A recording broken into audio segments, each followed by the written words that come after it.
comme les ailes, comme un papillon. Hein? OK. Donc, à l'inspiration, je lui demande de diriger l'air dans la partie basse de la cage. Et à l'expiration, de revenir à placer ses côtes. Donc, moi, ce que je dois ressentir dans mes mains, c'est le mouvement de sa cage thoracique. Il est pressé vers le bas, c'est trapèze. Du coup, la personne est obligée de trouver un autre endroit pour diriger l'air.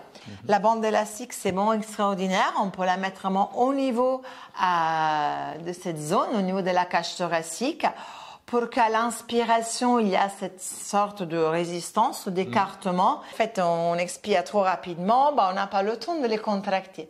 Et ça, c'est la raison pour laquelle le Pilate est lent.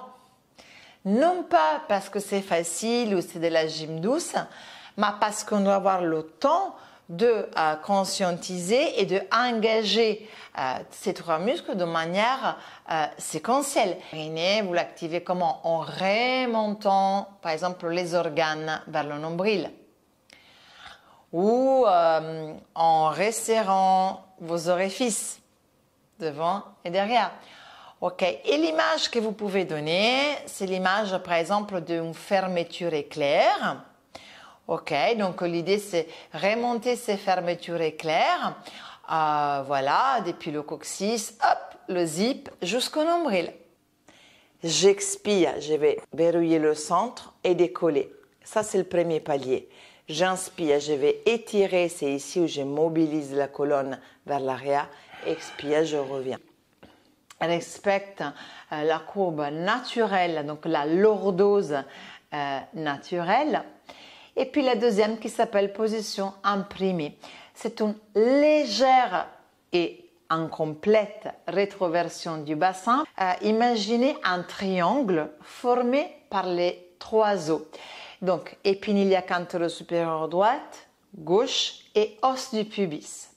On a reçu pendant tout un temps, dans toutes les revues, en tant que kiné, ostéopathe, dans toutes les revues qu'on recevait, arrêter le massacre des abdominaux.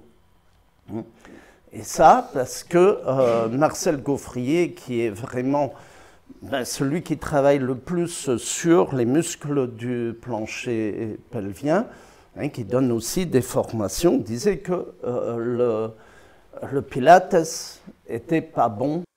Comme vous le voyez, en faisant un mouvement de la jambe, vont provoquer une déstabilisation du bassin en accentuant, par exemple, la lordose lombaire. Enroulement avant. L'enroulement avant, c'est l'exercice où on est allongé complètement sur le dos, avec les jambes allongées, les jambes tendues, on vient relever. On vient se relever vers l'avant. Okay. Donc,